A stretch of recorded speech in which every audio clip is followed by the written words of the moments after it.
Xin chào các bạn, hôm nay tôi sẽ giới thiệu cho các bạn cách thay một bóng đèn máy chiếu. Ở đây tôi sẽ sử dụng máy chiếu Panasonic PTLB51. Đầu tiên là chúng ta hãy xác định kỹ đặt bóng đèn. Thông thường thì các cái máy chiếu được thiết kế bóng đèn nằm phía bên dưới của máy.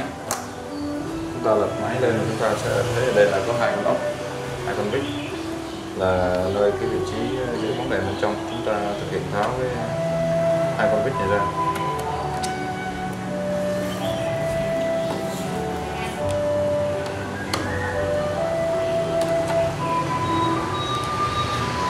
Chúng ta nhấc nắp ra và bên trong là chúng ta sẽ thấy bóng đèn máy chiếu nằm bên trong này. Và bên trong này cũng cần tiếp tục tháo hai con ốc. Các bạn lưu ý một số trường hợp nếu mà bóng đèn bị nổ hoặc bị vỡ thì khi tháo ra thì chúng ta cần đeo bao tay, hoặc là chúng ta cần có cái miếng lót bên ngoài để bóng đèn không rơi vỡ ra ngoài gây nguy hiểm.